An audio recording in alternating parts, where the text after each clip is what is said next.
Hola a todas y a todos, bienvenidas y bienvenidos. Muchísimas gracias por estar aquí. Estoy con dos astrólogos y una astróloga a quienes admiro muchísimo y que tengo la suerte de conocer un poco en lo personal. Y he reunido a estas personas pues porque me han parecido candidatas perfectas para la charla que me ha parecido muy interesante para este momento. Vamos a estar hablando acerca de astrología y ciencia, escepticismo y realidad. ¿Qué es la realidad? Es la gran pregunta de la humanidad. Eh, son tiempos en los que estamos encontrando pues, mucho escepticismo, mucha interpretación de la realidad, muchas autoridades, muchas voces hablando de bueno, toda clase de cosas, desde el coronavirus hasta la legitimidad de los gobiernos, etcétera. En fin, tiempos de mucho debate y en tiempos de mucho debate acerca de qué es la realidad me ha parecido muy oportuno acercarnos a la cuestión de la astrología y la realidad. Entonces, os quiero presentar a las personas con las que estaremos hablando. Tenemos a Silvia Neira, que se ha dedicado a la consultoría astrológica desde el año 1991. Es docente en la escuela Casa 11, una escuela que personalmente admiro muchísimo. Actualmente coordina el grupo de seguimiento de la carta natal. Se especializa en formación y supervisión de astrólogos a través de posgrados y desde 2008 dirige su propio centro de posgrados de astrología en zona norte. Gracias por estar aquí, Silvia.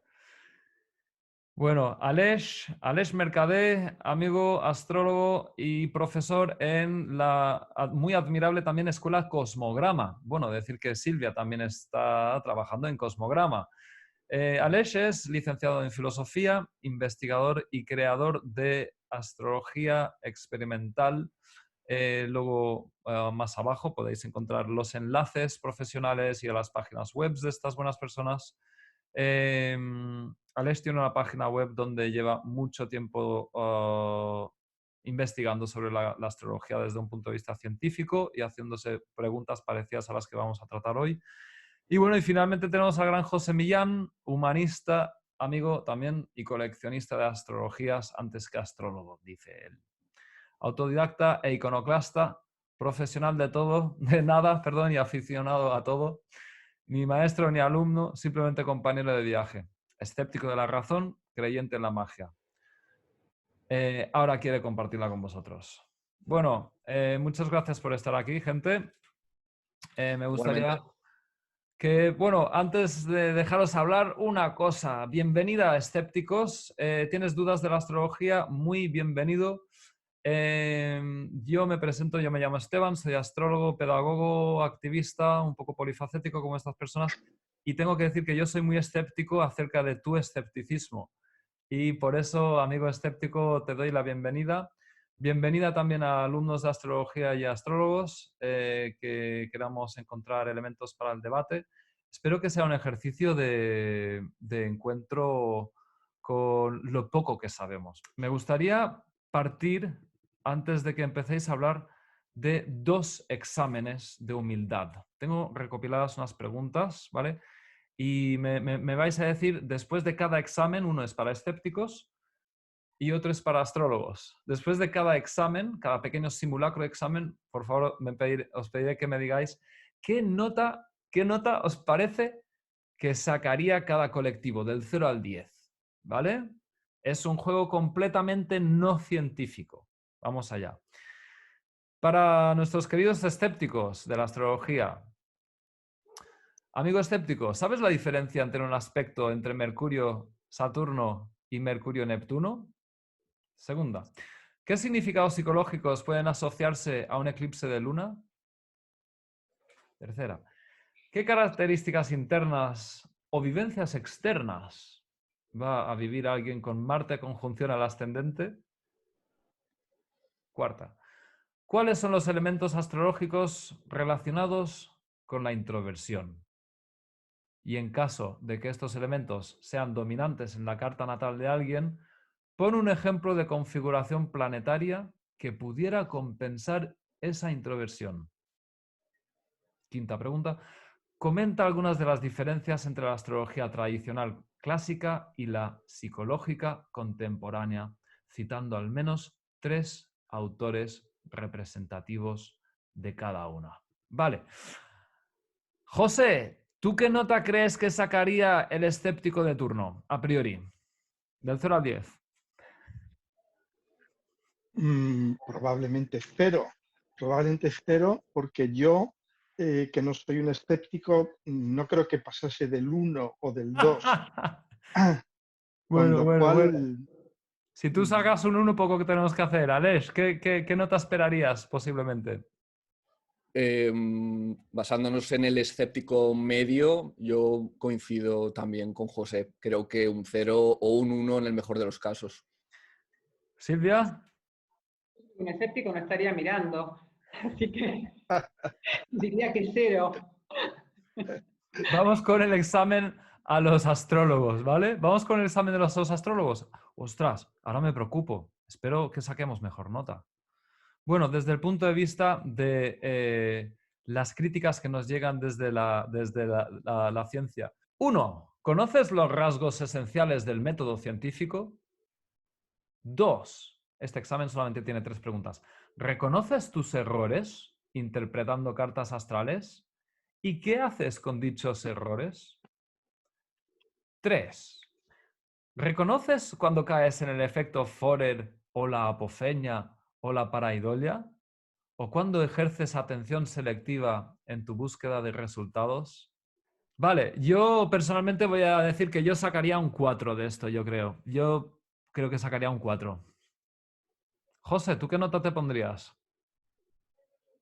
bueno, yo pondría NA, no aplicable, en mi caso, porque yo no interpreto cartas natales.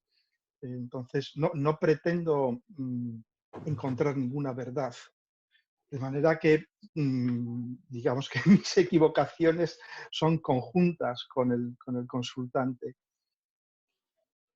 Yo creo que esas preguntas están bien en un contexto tradicional, en lo que yo llamo el contexto sacerdotal de la astrología, ¿no? Del astrólogo como pitonisa o como sacerdote, investido de un poder que viene directamente de Dios, una verdad revelada, que interpreta la carta natal. Entonces, claro, ahí sí que es susceptible de equivocarse. Yo no entro dentro de ese paradigma de la astrología. De Bueno, manera que, vale. francamente, Te no dejamos con sabría el qué no responderle. aplicable. No Bueno, aplicable. ¿vale? Aleix, Bueno, depende si me lo aplico a mí o si lo aplico al astrólogo medio. Si lo aplico sí. al astrólogo medio, creo que también una nota baja. O sea, y si me lo aplico a mí, pues justamente son temas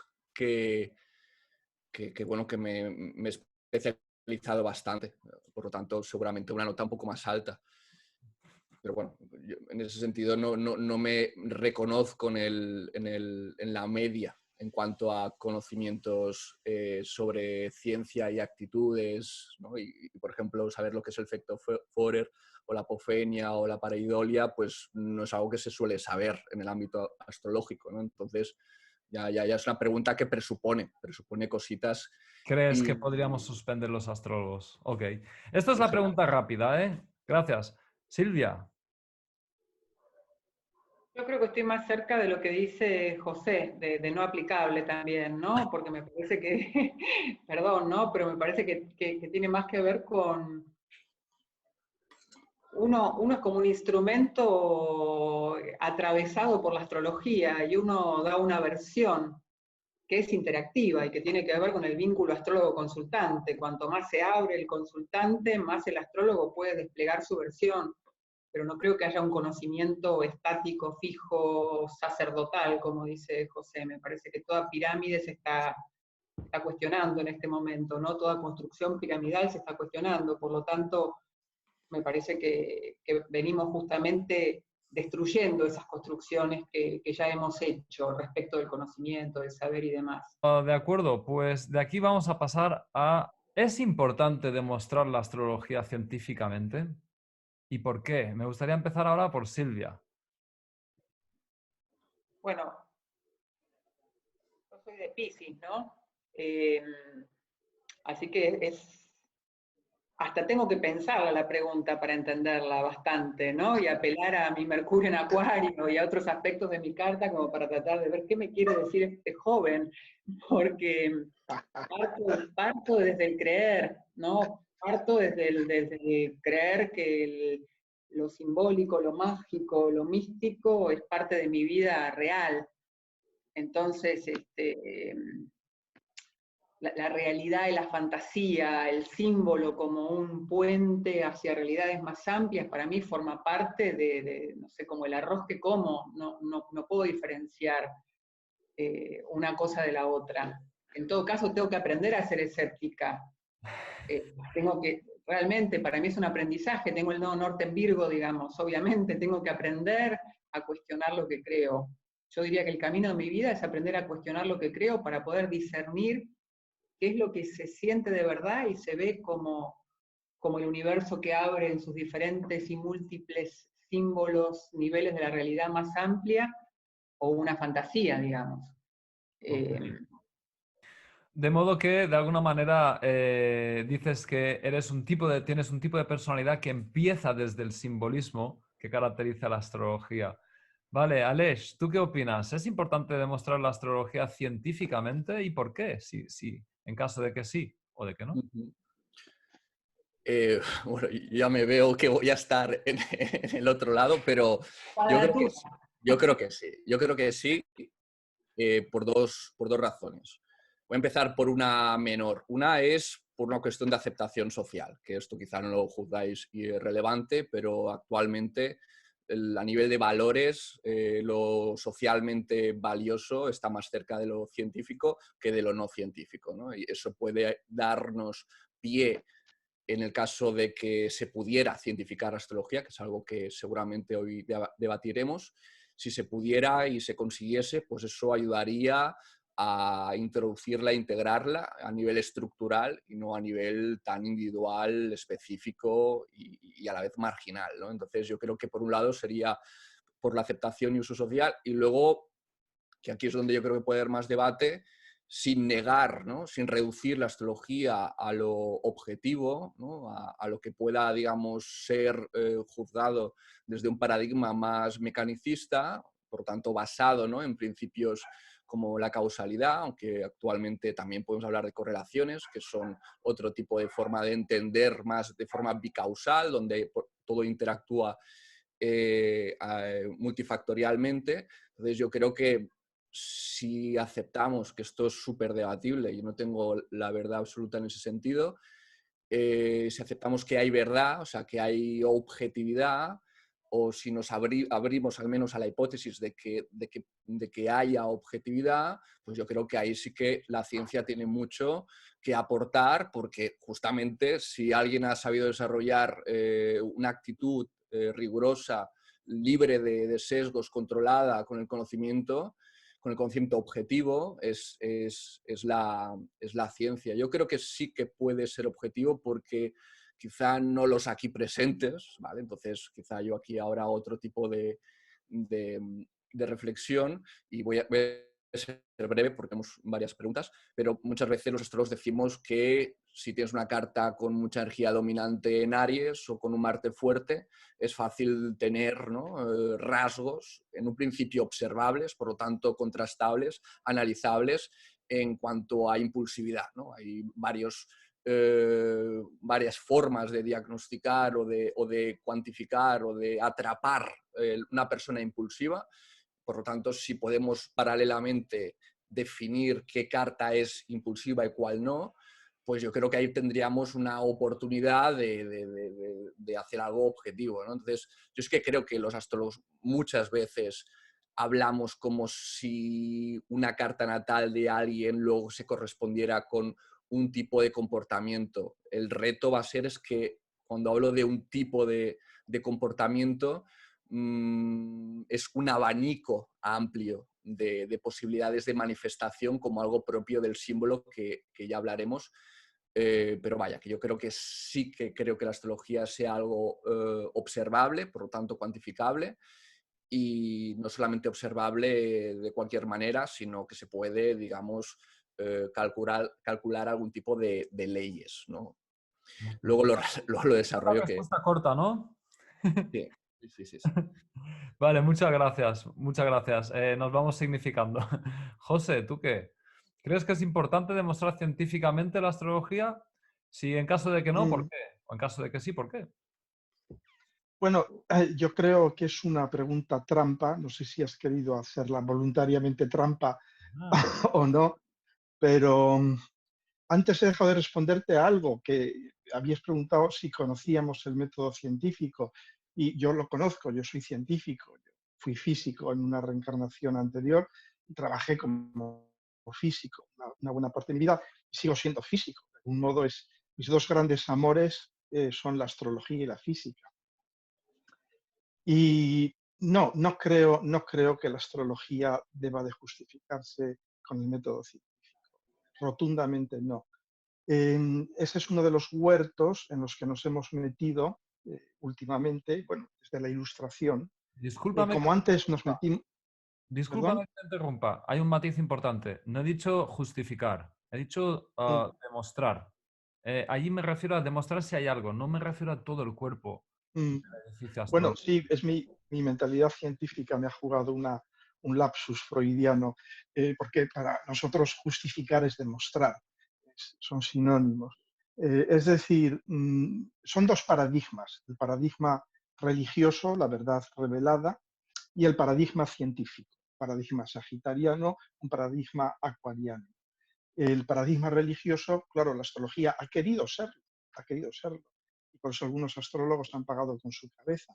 Ha querido serlo en el sentido de que han querido interpretar los textos como textos revelados, y muchos astrólogos todavía practican este enfoque, ¿no? Pero es meternos en un huerto que no es el nuestro, porque la astrología no es una verdad revelada. ¿Es una ciencia? Tampoco, porque el método científico no tiene nada que ver con la astrología. El método científico es una señora, un señor, tiene una idea, la codifica en el lenguaje simbólico científico, que son las matemáticas, prueba que es coherente, va a un laboratorio, la pone a prueba en la realidad física, concuerda con su desarrollo matemático y lo comenta de una forma muy acuariana, urbi et orbe, con la comunidad científica, que va a repetir el experimento con las mismas condiciones de entorno en 25 laboratorios del planeta. Ok, Y que van una- a ir...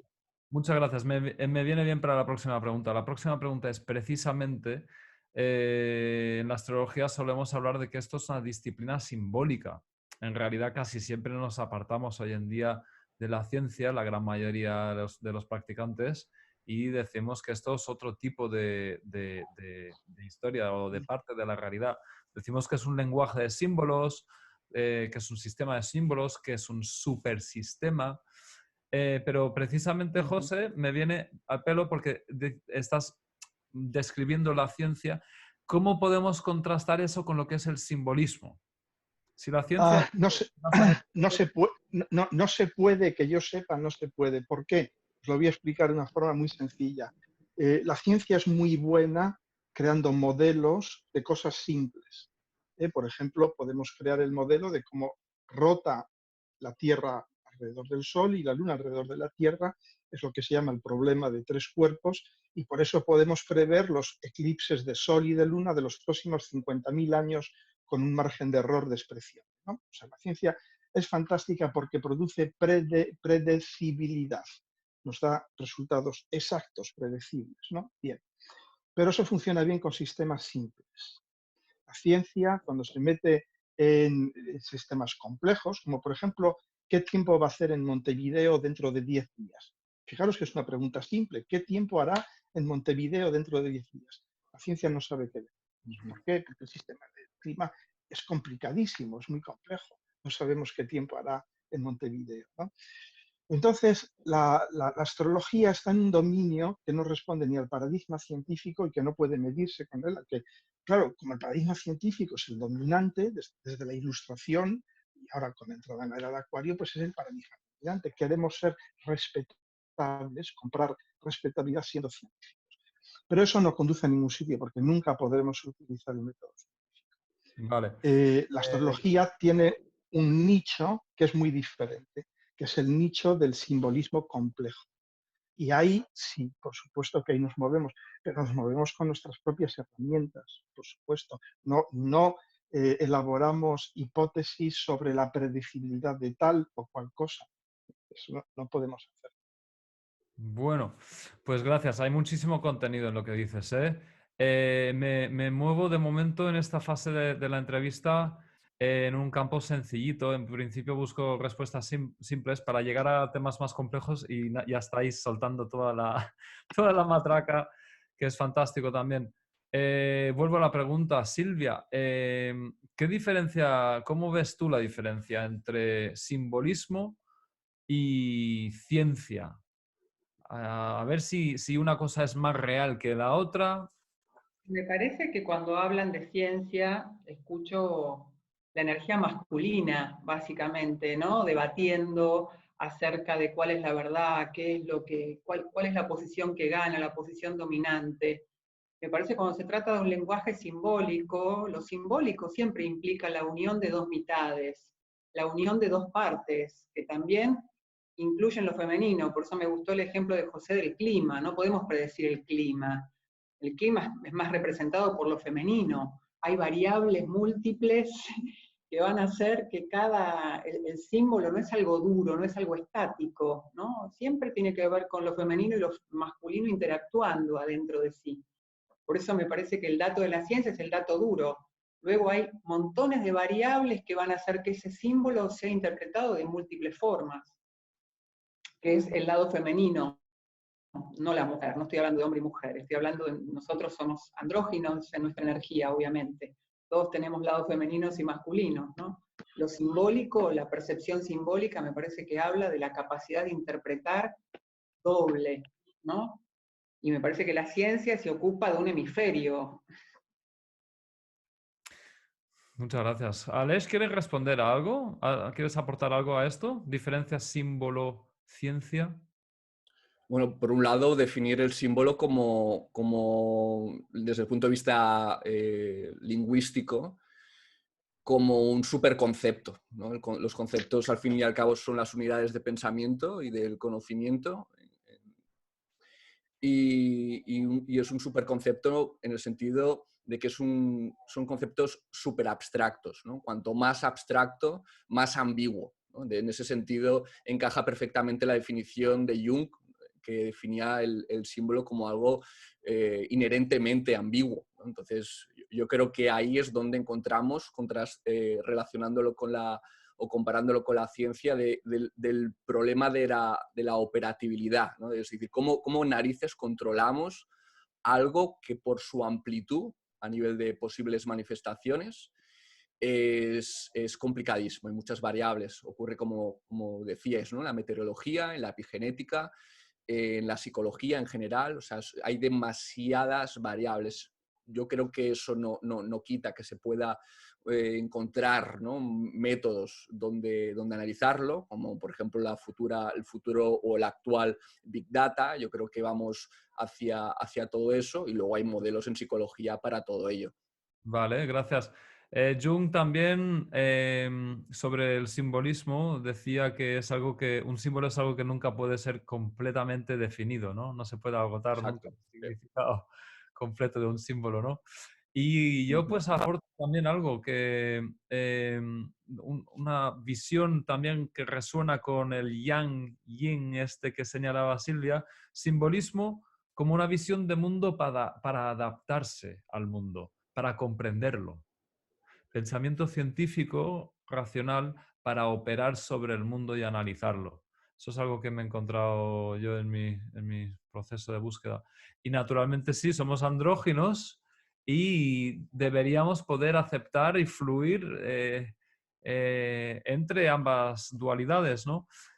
Bueno, yo volviendo al debate que muchas veces divide a la sociedad y creo que tristemente hace que muchas personas no se acerquen a la astrología cuando podrían acercarse muchas más probablemente. Yo percibo que nuestros críticos muchas veces interpretan que esto del pensamiento simbólico es algo muy parecido a lo que hacemos todos los niños, el llamado pensamiento mágico, de asociar una cosa de una manera muy vaga con otra, con que A implica B de cualquier manera. Es un pensamiento que cuando somos niños es muy útil porque tenemos otras prioridades que atender, me parece. ¿Cuál sería la diferencia entre pensamiento mágico y pensamiento simbólico? Pensar en términos simbólicos. Quien quiera.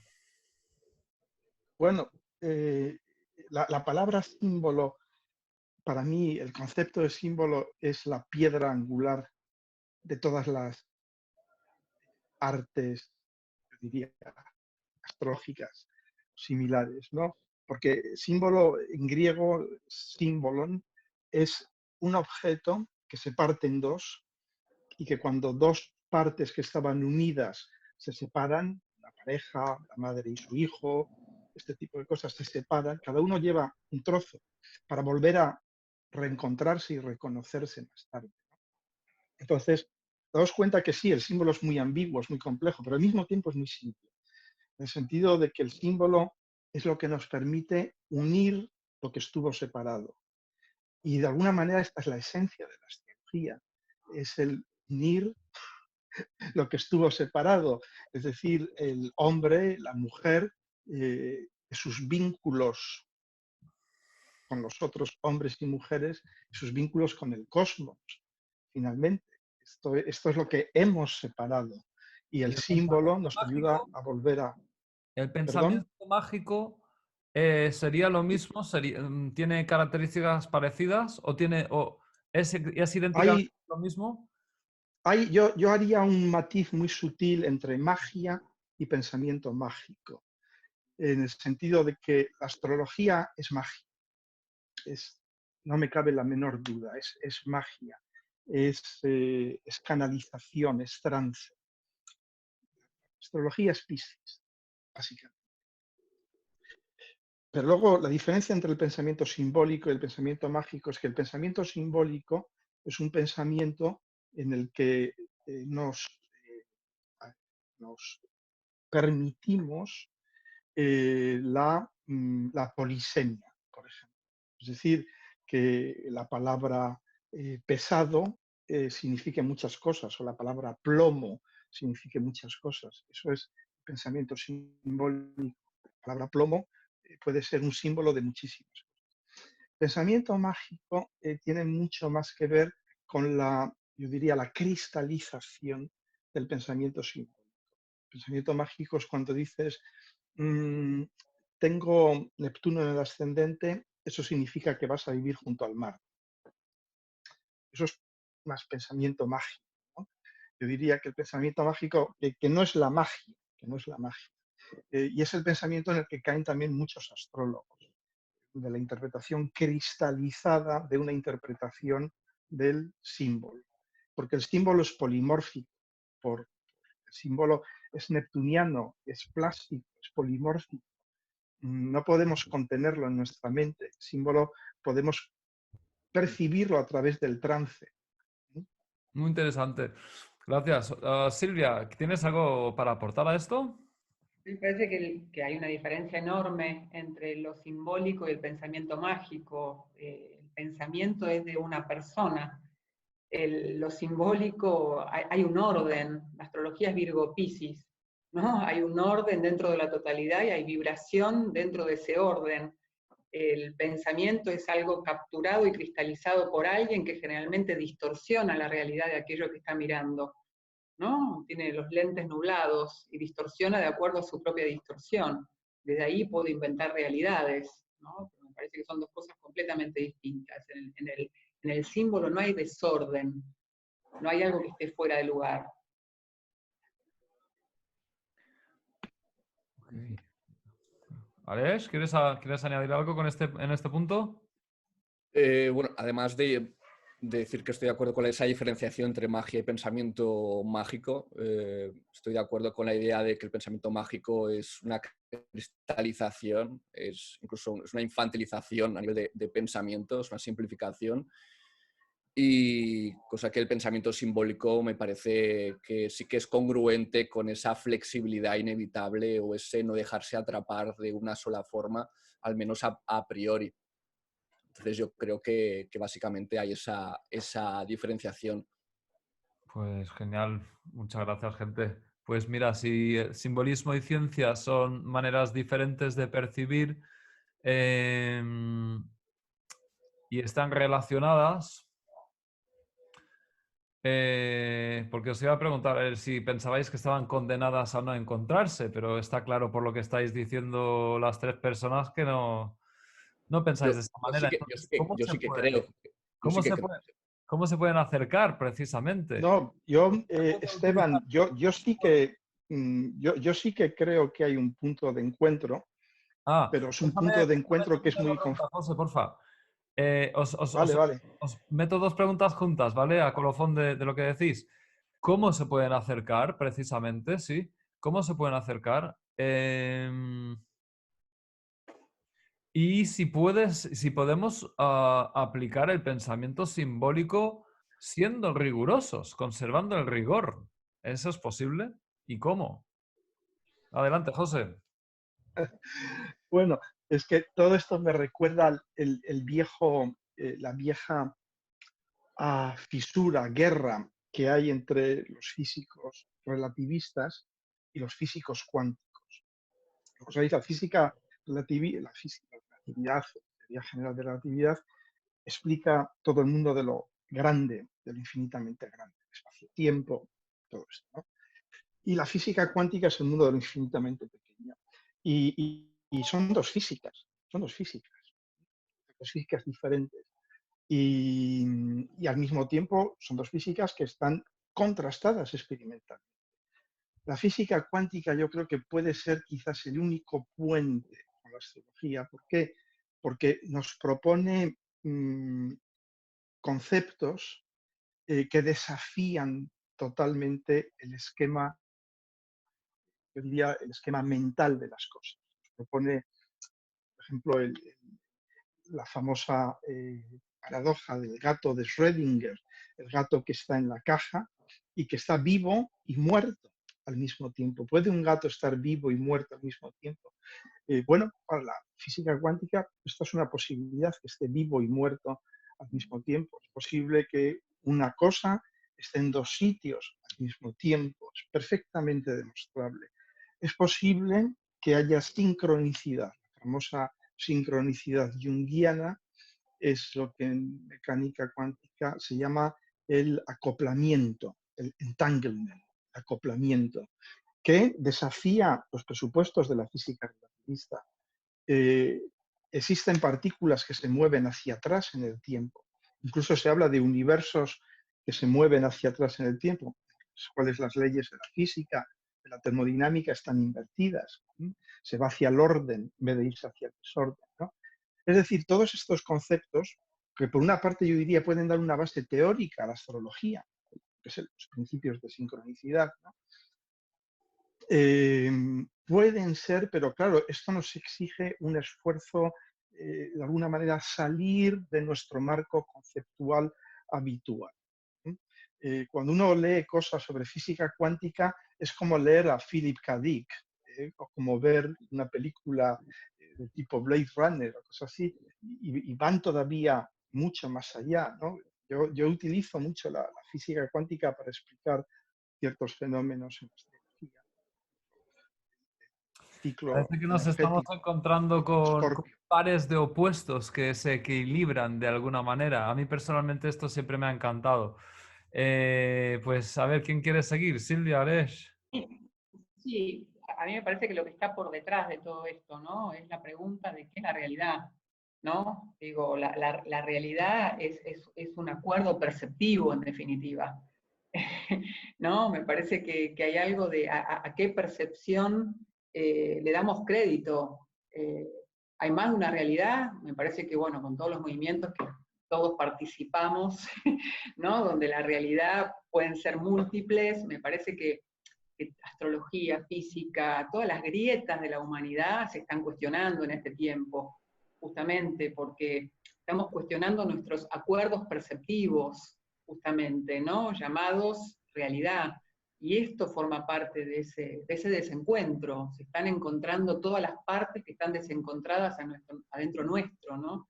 Me parece que esto forma parte de eso. Aleix, el concreto. ¿Quieres responder tú sobre cómo se pueden acercar cómo se puede utilizar simbolismo conservando rigor? Por un lado, diferenciando un simbolismo, vamos a decir, sumergido, ¿no? en la subjetividad, y un simbolismo ajeno a la subjetividad, ¿no? En el momento que entendemos el símbolo como algo que es teñido por la emoción y por la percepción, yo creo que ya estamos creando unas premisas que hacen que sea luego imposible plantearnos nada científico. Yo sí que considero que puede haber no la única, pero una dimensión mecanicista y causal.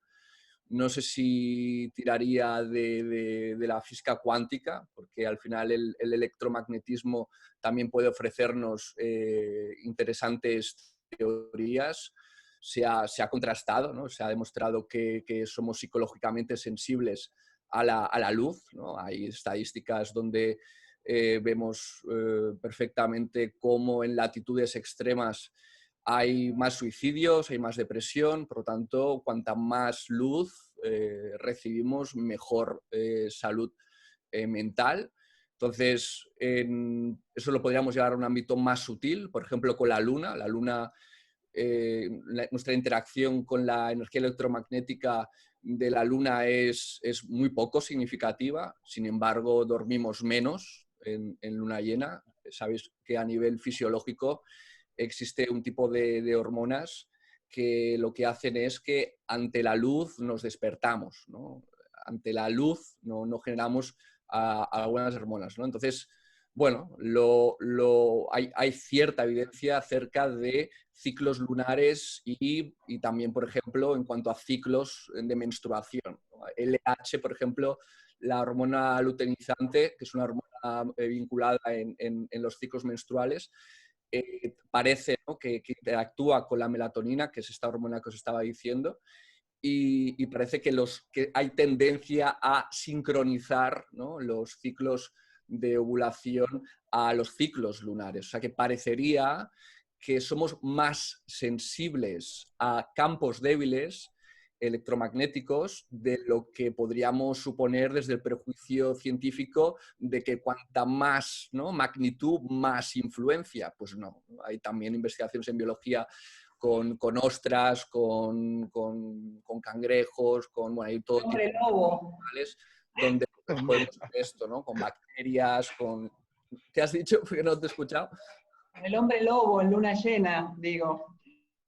¿No? Sí, hay una investigación. La mitología aparte también de los ciclos de la luna. Sí, entonces, bueno, yo creo que se podría también encontrar cierta evidencia dentro de modelos puramente fisiológicos que permitirán pues, hacer tipos de correlaciones que quizás están muy lejos de la complejidad simbólica a la que los astrólogos nos referimos. Eso me parece que estamos a años luz, pero creo que podría ser algo que nos acercará a los escépticos en el caso de que hubiera interés en ese acercamiento, que a mí personalmente sí que me interesa, y que eso va a depender de mostrar evidencias basadas en este tipo de estudios.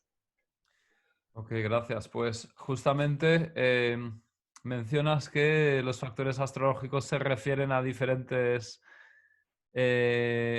temas muchas veces, ¿no? Y yo, Alex, tengo que reconocer que te debo una palabra que me gusta mucho para explicar los símbolos en la astrología, que es la multireferencialidad. ¿Te acuerdas? No sé si es tuya la palabreja, pero... Yo la he estado hace tiempo. Sí, la saqué de Antonio Polito. Ah, muy bien. Pues bien por nuestro amigo Antonio Polito.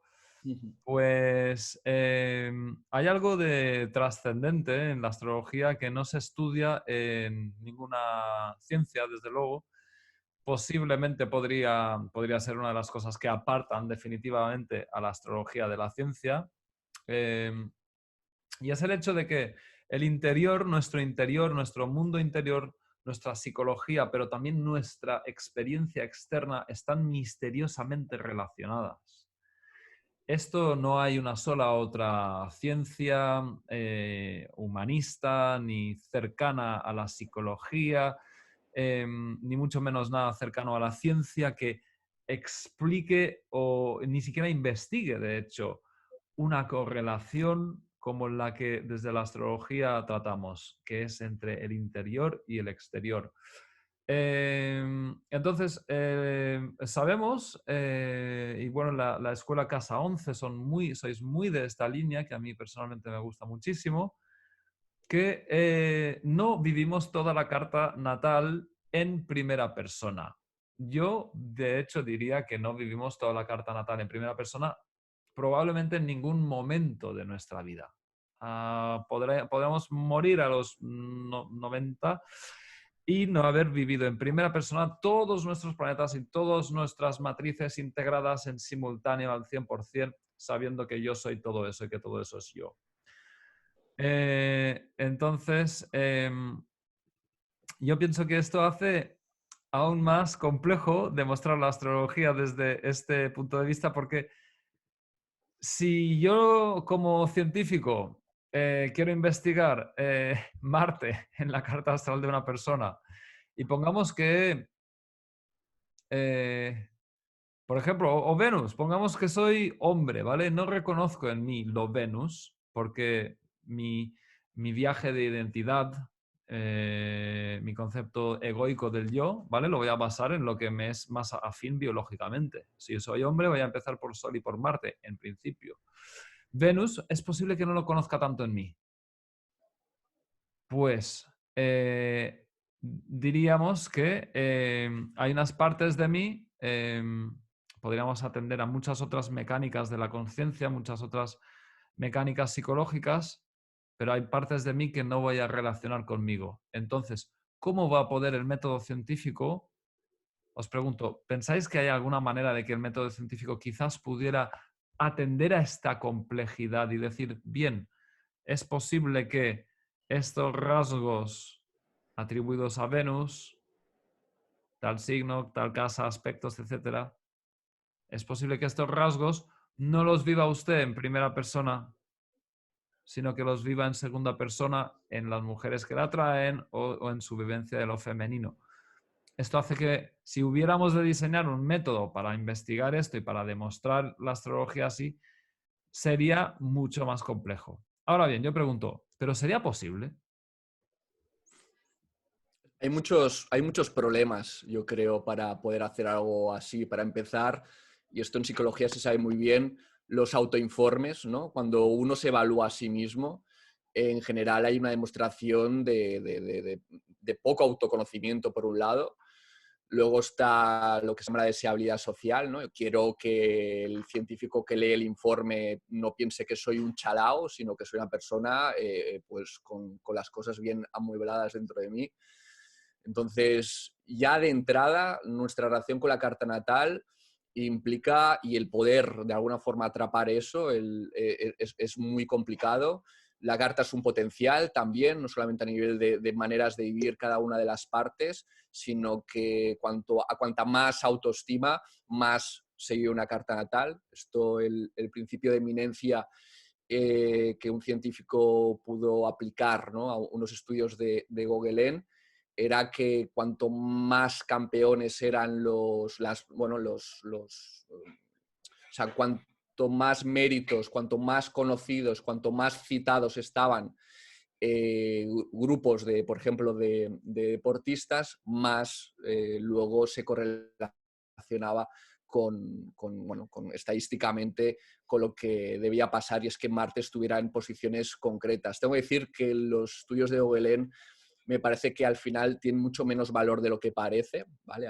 Hay estudios muy interesantes por parte de Geoffrey Dean que parecen tirar por los suelos todo eso. Entonces, yo creo que también el criterio de eminencia habría que revisarlo si se aplica o no, pero la idea básica es que cuanto más, digamos, maduro, más evolucionado, si me permitís la expresión, que es también un poco problemática, vamos a decir, cuanta más autoestima tal, pues más fácilmente yo creo que luego eso pueda ser encontrado en una carta natal. Pero tener la expectativa que por tener una carta natal tú ya vives esa carta natal y te vas a sentir muy identificado, identificada, yo creo que ahí hay mucho por comprender y por eso yo creo en la práctica astrológica de interpretación, hacer una lectura en frío o sea, no es nada útil, porque no sabemos cómo es la otra persona por mucha carta natal y mucha astrología que tengamos. Por lo Sí. tanto, investigarlo, yo creo que hay muchos problemas, aunque podría enrollarme diciendo todo lo que creo que habría que hacer, pero prefiero Bueno, hablar de problemática. a eso iba, dado que todo es multifactorial y se puede referir a diferentes lugares, un lugar interno, un lugar externo. ¿Cómo sería eso? Bueno, José, Silvia, quien quiera. A lo mejor nos interesa mucho el poder llegar a pasar esto por el método. A mí me parece que más allá de demostrar la astrología a quien no quiera creer, pues también puede ser útil para nuestra práctica. Oye, a mí, ¿eh? A mí me parece.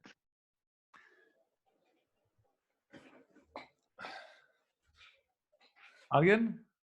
Claro, yo creo que ellos no tienen demasiado interés.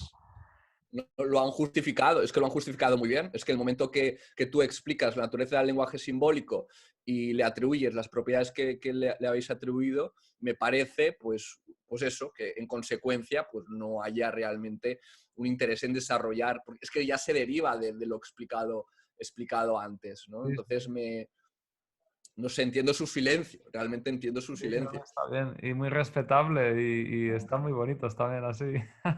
No, yo estaba pensando y yo sigo con mi fisicocentrismo, pero bueno, es mi bagaje, ¿no? Que hace pocos días leí que un grupo de físicos cuánticos japoneses habían ya por fin demostrado algo que sospechábamos, que era que la realidad objetiva no existe.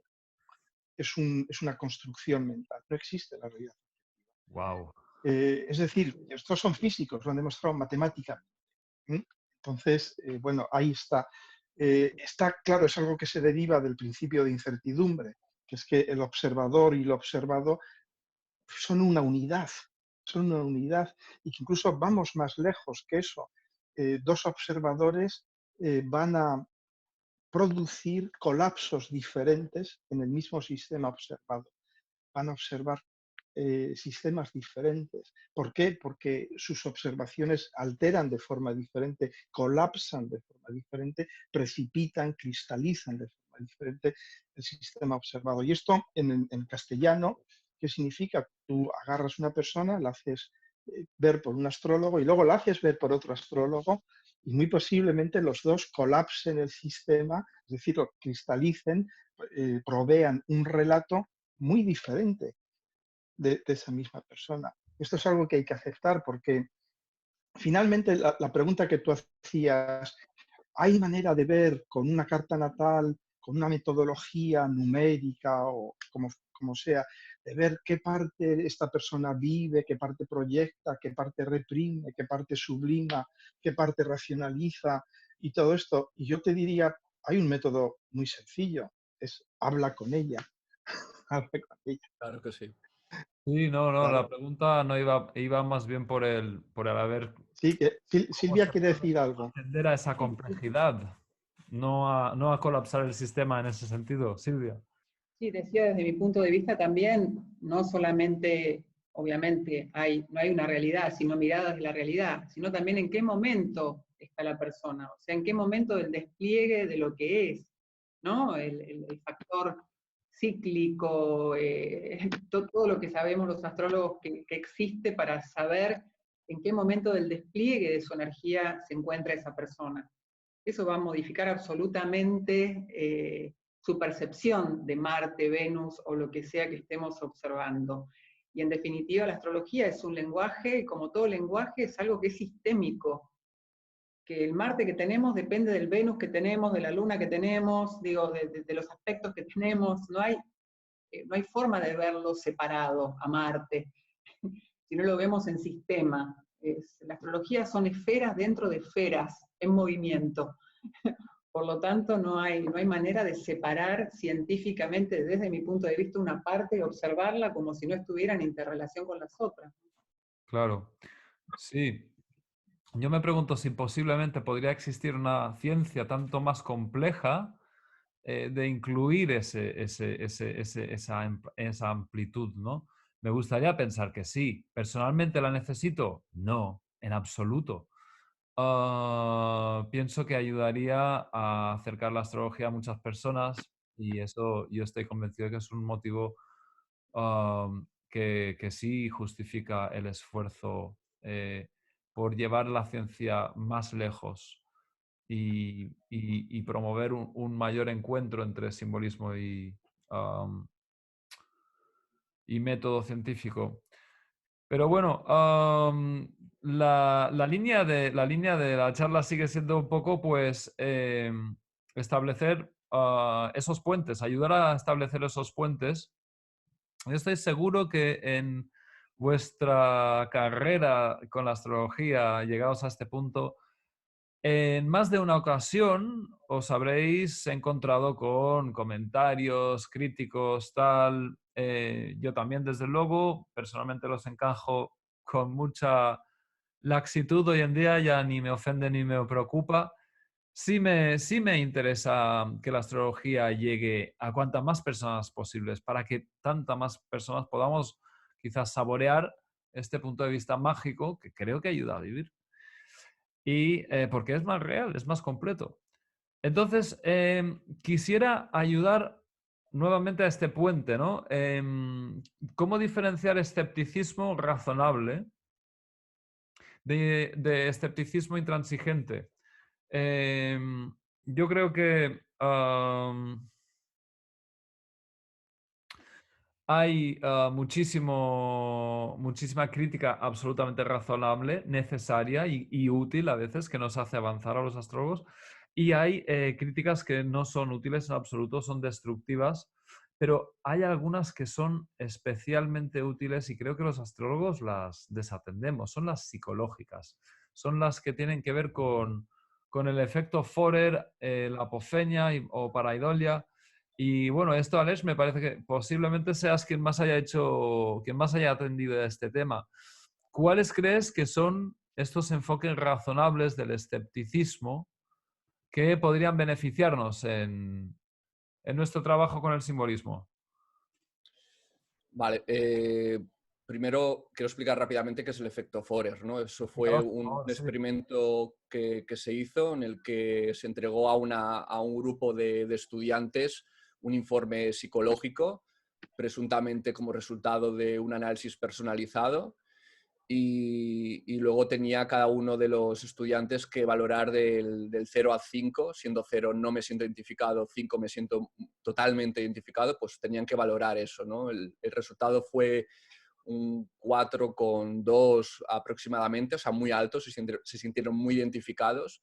Sin embargo, luego el investigador desveló que era el mismo informe para todo el mundo, ¿no? Entonces, yo creo que es un... Y además habían usado expresiones pues muy ambiguas, que fácilmente todos nos podemos sentir identificados, etc. Además se inspiraron mucho en los horóscopos de revistas, etc. Yo no creo que la astrología pueda caer en ese tipo de efecto tan radical. O sea, yo creo que si se hiciera aquí cada uno de nosotros un informe personalizado, aun siendo una lectura en frío, yo creo que variarían bastante los resultados. Igualmente sigue siendo legítima la crítica, y es que el ser humano encuentra significado en lo ambiguo. Es como que si tú dejas algo muy abierto, facilitas que el otro proyecte, como en el test de Rorschach, ¿no? Que proyecte su propia subjetividad y lo signifique. Entonces yo creo que ahí hay un tema. Sí, es que vuelvo otra vez, es que depende de las premisas que aceptemos, ¿no? O sea, en el caso de que haya una pretensión de verdad, en la pretensión de verdad, pues esto es una crítica importante. Luego, muy importante sobre todo es la apofenia, más que la pareidolia, que tiene más que ver con ver, ¿no? en imágenes visualmente pues, patrones reconocibles o familiares. Es más interesante, yo creo, la apofenia en cuanto que tiene que ver con nuestra capacidad de ver patrones por todos lados, ¿no? Esto es algo que en estadística se controla muchísimo y tenemos tendencia, por una cuestión evolutiva, de ver orden. Es una cuestión que nos ha permitido que seamos más capaces de adaptarnos, que es una de las cualidades como humanos, nuestra capacidad de adaptación. Entonces, creo que una de las críticas más legítimas, además de la falta de evidencia, que los escépticos, que yo no creo que sean, digamos, destructivos o cientificistas, son los peligros que puede haber a nivel de psicológicos en cuanto a nuestra relación con lo ambiguo. De hecho, aprovecho muy rápidamente para decir un experimento muy sencillo. O sea, en mi pretensión de verdad con la astrología, para mí la astrología tiene que ser capaz de poder permitirme diferenciar una carta de otra si yo hablo con una persona, ¿no? Antes José hablaba de la importancia de hablar. Creo que es que una astrología que no genere diálogo es ese pensamiento mágico cristalizado. Creo que es un paradigma peligrosísimo, demasiado determinista, y no lo comparto nada, esta práctica súper extendida. En cambio, si yo me viene una persona, dialogo con esa persona y tengo dos cartas natales, si yo no sé diferenciar cuál de las dos cartas, no digo 5, dos cartas, yo creo que ahí perdería mucho valor la astrología. Esa es mi opinión, diría. ¿Y qué te está aportando, ¿no? O sea, yo creo que entiendo lo de la multiplicidad y esa para mí es una forma de resolver esa multiplicidad de colapsos que puede tener lo simbólico. El ser capaz de hacer esa diferenciación, y es un experimento que llevo muchos años haciendo, creo que no lo he controlado lo suficiente, porque si viene alguien que sabe su carta natal no tiene valor, vuelve a ver su gestión y eso hay que controlarlo, y aunque los resultados son muy buenos, hasta que esto no se haga súper controlado, a mí me parece que esto no nos permite concluir nada, ¿vale? Entonces, pero yo creo que es sensible este experimento a estos problemas psicológicos que estaba diciendo, como la pareidolia y el efecto Forer. Y bueno, y hay otras técnicas, ¿no? El efecto arcoíris, el efecto... bueno, hay toda una serie de técnicas que hay que ir con cuidado porque fomentan el beneficio de usar la ambigüedad a un público poco crítico, poco fino en su autoconocimiento, poco consciente del lenguaje que está usando el otro, la otra.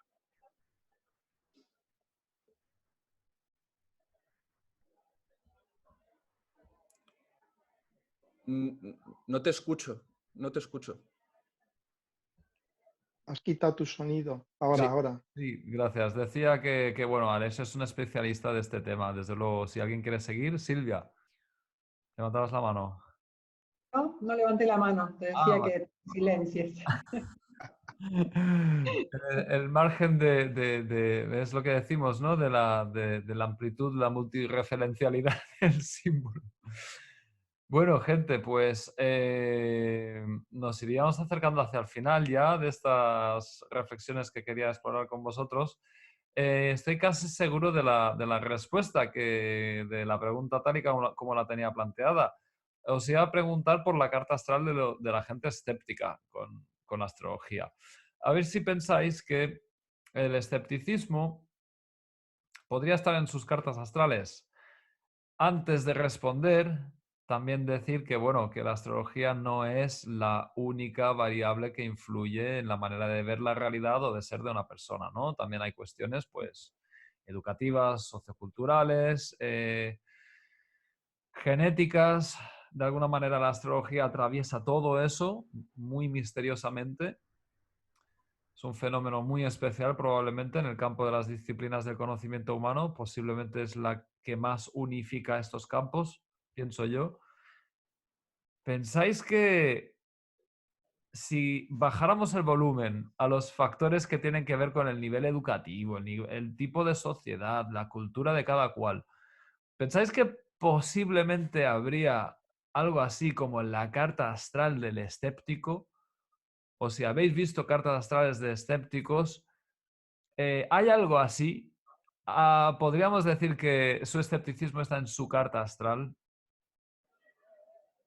Quien quiera. Bueno, si me permitís comenzar, porque me ha venido a la mente una historia muy divertida que narra Richard Eidelman en el libro, creo que le llaman el hilo mágico en español, The Magic Thread, el hilo mágico.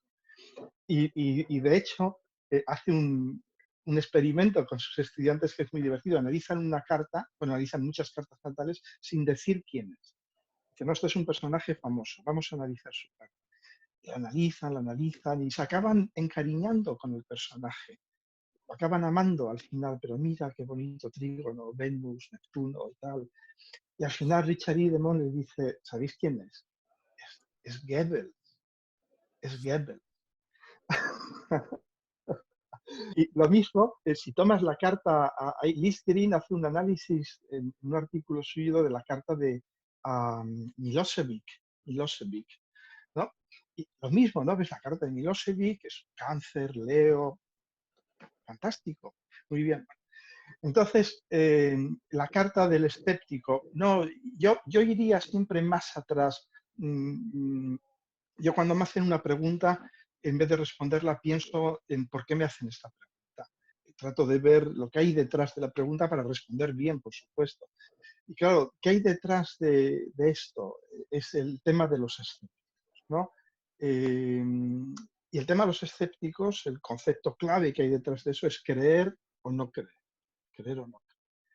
Entonces ahí es donde yo creo que patinamos, porque la astrología no es una creencia. La religión es una creencia, la ciencia es una creencia. Creemos en la ciencia porque nos demuestran cosas y luego lo prueban haciendo que cierto tipo de fenómenos sean previsibles. Pero es creer. Creemos en Dios católico, musulmán, el que sea, o creemos en la ciencia. La astrología no es una creencia. La astrología es una vivencia. Es una vivencia. Entonces uno no tiene que demostrar su vivencia a nadie. No tiene que convencer de que su vivencia es correcta a nadie. Es imposible. Es imposible. Yo por eso, cuando salí del armario, porque yo he estudiado astrología desde los 16, 17 años, pero claro, la astrología no da de comer. Entonces yo me dediqué a hacer profesiones que estaban, digamos, en aquel momento bien remuneradas.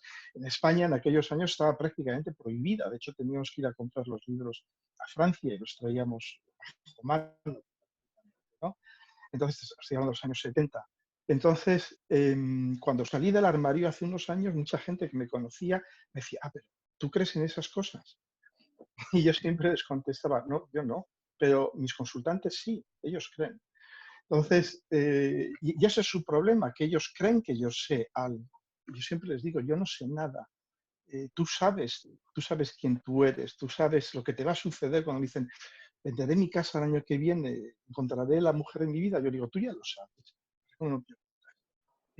Entonces, con este tipo de actitud, yo no estoy en condiciones de tratar de convencer a nadie, porque yo mismo no estoy convencido. Yo sé que la astrología no es mental.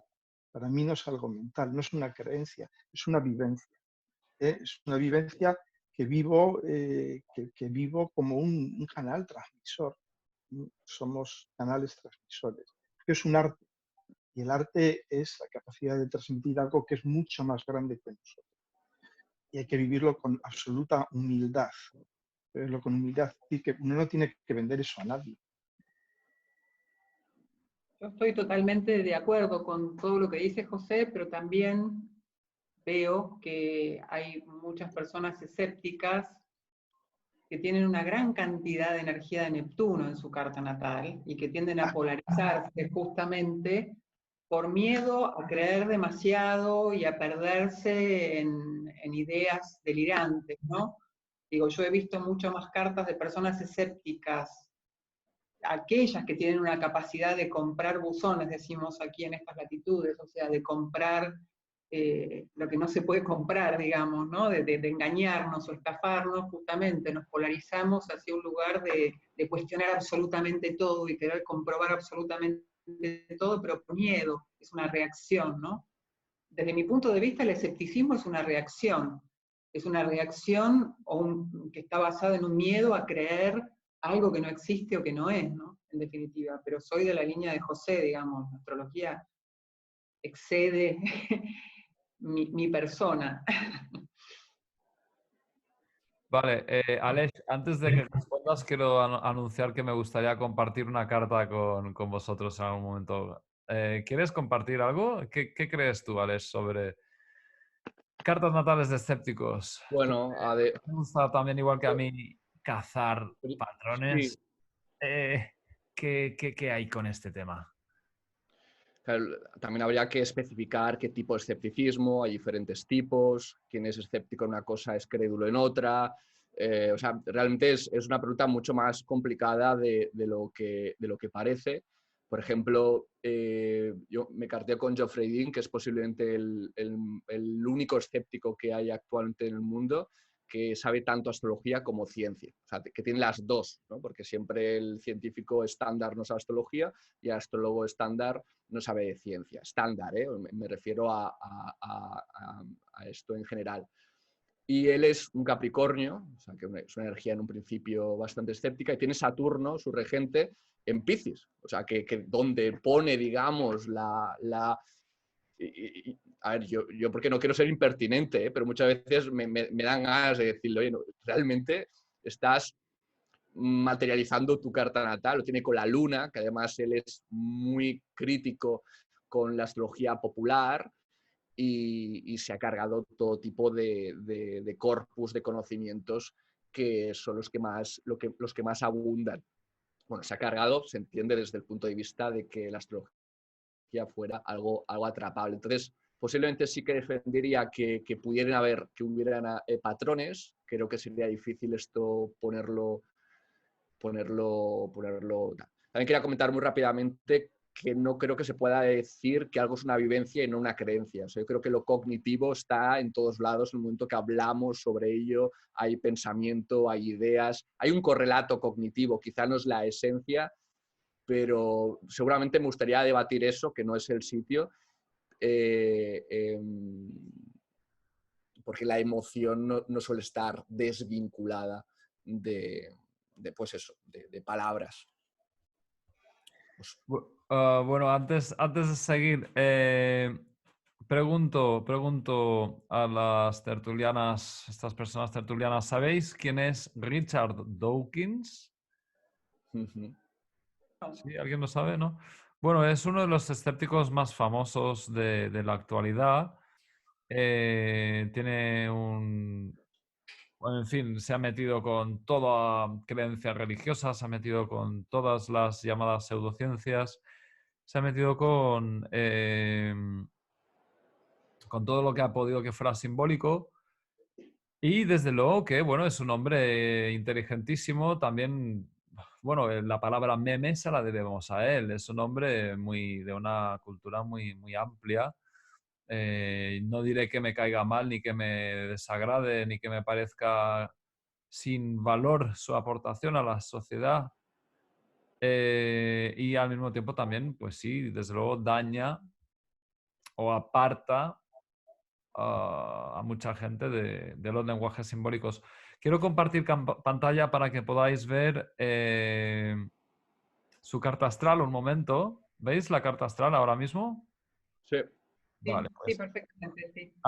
aquí emerge lo que señalaba Silvia de una manera fantástica. Yo, por supuesto, le he dedicado un momento, pero creo que no tardaréis en identificar básicamente. Vamos aunque fuera a mirar sus planetas masculinos, ¿vale? Sol, Marte.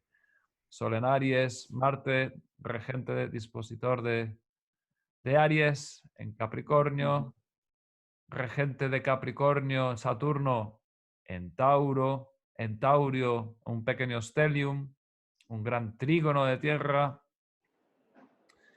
El tío tiene mucha tierra, tiene mucha facilidad para ubicarse en lo concreto y allí, pues también, por cierto, si miramos las cartas astrales de otros genios científicos, pues es bastante habitual que haya bastante tierra. Si no, basta que preguntemos al amigo José por su carta, que me parece que tiene bastante tierra. Pero aquí vemos ejemplificado lo que decía Silvia. Miremos sus planetas femeninos. ¡Ay, qué profundidad de sentimiento, señor Dawkins! No se pierda Qué miedo a perderme en lo femenino, en no los se brazos. pierda usted, señor Dawkins. Necesito salir. Es todo falso, señor Dawkins. Siga usted tranquilo, por favor. Y bueno, me resulta en parte enternecedor. Vemos a ese sol en Aries fuerte que se impone a la realidad, acompañado de ese apellido, por así decirlo, de Marte en Capricornio, en fin. No quiero entrar en mucha interpretación, pero vamos, que tiene un sentido de la realidad muy fuerte, muy basado en el yo, con buen sol en Aries, toda esa tierra, sentido de comprobación antes que nada por excelencia, y la identificación con su propio yo sensible, su lado femenino, su mundo interior, pues está claramente divorciada, recortada. Perdón, con el eje nodal Aries Libra, ¿no? O sea que evidentemente tendrá que ir hacia comprender el otro lado de la vida, encontrar un equilibrio. ¿Pensáis que todo el mundo siempre completa su recorrido entre ambos nodos? Esto ya es una pregunta astrológica.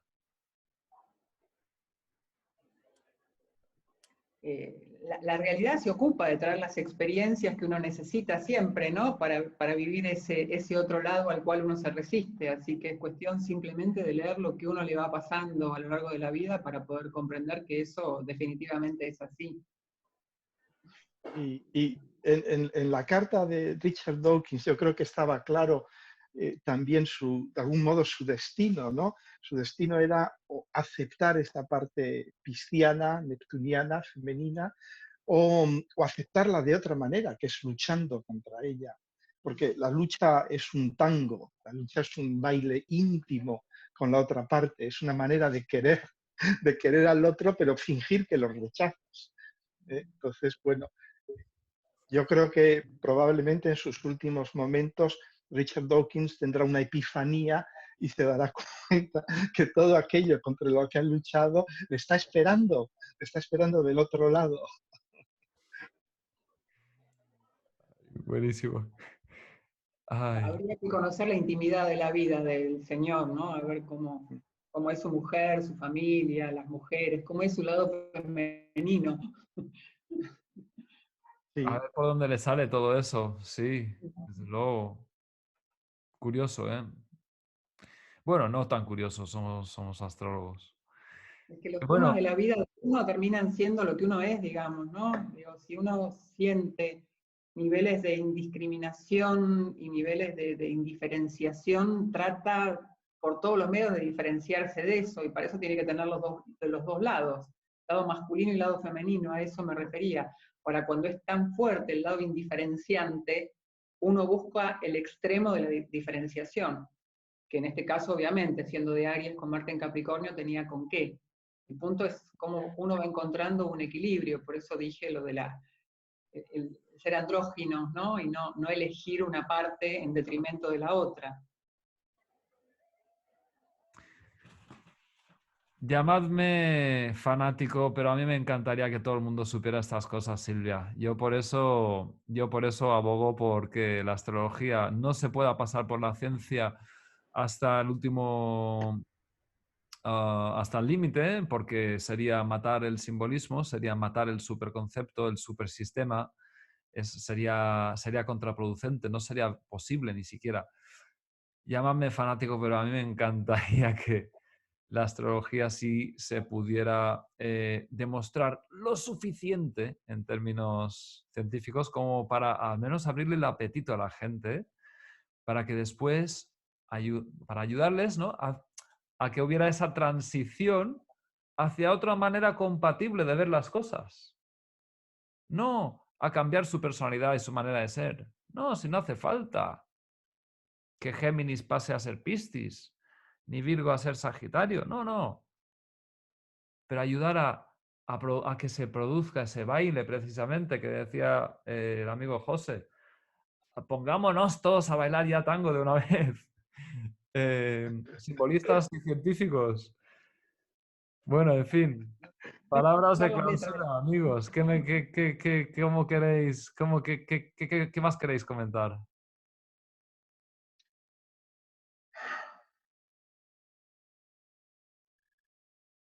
Bueno, como decía Wittgenstein, de lo que no se puede hablar, más vale callarse.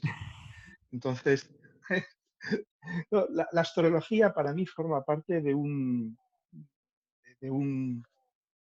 llámalo saber, no es un saber, es algo mucho más grande, es de lo numénico, de lo que es infinitamente más grande que nosotros y que de alguna manera solo se puede abordar desde lo poético.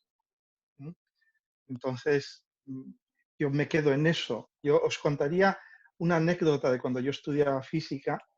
Nuestro profesor de electromagnetismo, que era un venerable ancianito de 70 y tantos años, un día vino a clase y nos dijo, ¿sabéis por qué la Tierra y la Luna se atraen? Y dijimos, claro, es la tercera ley de la mecánica, la gravitación universal. Dijo, no, no, no, no, eso es cómo se atraen. Dijo, ¿por qué se atraen? Pues, no sabemos, porque se aman, porque se aman. ¿No? Entonces, esto era un catedrático de electromagnetismo, ¿no? Que estaba llegando ya al final de su vida y yo creo que empezaba a vislumbrar lo neptuniano al otro lado, ¿no? Entonces, la astrología al final es este tipo de conocimiento, yo diría, ¿no? Es inexpresable, tratamos de expresarla, pero es inexpresable. Yo pienso que, por ejemplo, Einstein era Piscis y gracias a su capacidad imaginativa, pues puedo comprender lo que desde un sentido ordinario parecía inconcebible. O sea, fue capaz de alcanzar unos niveles de sabiduría místicos y quizás por su Mercurio-Saturno en Aries, quizá por su Neptuno en Tauro, quizás por lo que fuera, pudo llevarlo a un plano concreto. Yo soy muy de la opinión, y es algo que se deriva, yo creo que en principios místicos, de que todo está relacionado, no todo con todo así en plan caos, así que creo que hay como una especie de jerarquías, incluso ámbitos, ¿no? Como ocurre, ¿no? Con la mecánica cuántica, que parece irreconciliable con otro tipo de fuerzas. Sin embargo, yo considero que todo al final está unificado, aunque no sepamos cómo, y eso es lo que me da por un lado, el creer que la astrología tiene su correlato, vamos a llamarlo contrastable o físico o mecanicista. Creo que hay un correlato ahí que se puede atrapar. Igual que tu profesor te decía que ¿no? el cómo y el por qué, pues quizá hay cómos astrológicos y se explican de una forma que parezca un reduccionismo peligroso y parezca un empobrecer, el perder... O sea, yo creo que esto sí que podría pasar si nos fanatizáramos con la ciencia en la astrología, pero yo creo que hay correlatos eh, científicos y que no van a excluir esa sensibilidad poética de la que hablas, absolutamente propia del lenguaje simbólico. No concebiría la astrología sin poesía y sin arte. Y de hecho he estudiado astrología a través mucho también de ese tipo aquí parece que solamente hago análisis de datos, tal, ¿no? O sea, que realmente también hay un enfoque de este tipo y quiero acabar con ese, ¿no? Con ese mensaje de que son dos caras de la misma moneda. Yo me Silvia, no sé. polarizo y voy a hablar muy poco, justamente, ¿no? Porque me parece que hay algo de, como todo lenguaje, como decía antes, el simbolismo tiene el lado femenino y masculino, ¿no? Eh, el sentir, el darle un significado a lo que se siente es fundamental para poder comprender la astrología. No es solo significado, no es solo mente, no es solo conocimiento, es el sentir y darle significado, ¿no? Y en ese entrelazamiento vamos descubriendo lo que es el lenguaje. Nada más. Pues muchas gracias, gente. La verdad que me habéis llevado de viaje de diferentes maneras y lo agradezco mucho. Espero que a la gente que vea el vídeo les sirva mucho también. Yo pienso que la astrología es una de las mejores vivencias, experiencias, formas de tomar contacto de alguna manera con las aparentes contradicciones de la vida y la aparente dispersión y separación aparente que tiene una gran unión masculina, femenina, racional, emocional, material y trascendente. Y bueno, pues nada, si hemos ayudado a recordar esa integración, pues yo me doy muy por satisfecho y a mí desde luego me habéis ayudado a recordar eso. Y bueno, pues nada, están abajo las páginas web de estas buenas personas. Ofrecen lecturas de carta astral, formación, desde luego, yo también. Y bueno, bueno, Silvia, bueno, estás disponible y se te puede leer al menos, ¿no? Ahí, bueno, pondremos la página de tu escuela. Bueno, pues nada, muchas gracias a todo el mundo y un saludo atento. Que estéis bien. Hasta luego. A la Gracias. vista. Adiós, Aleix, Silvia. Hasta Gracias. luego, Steven.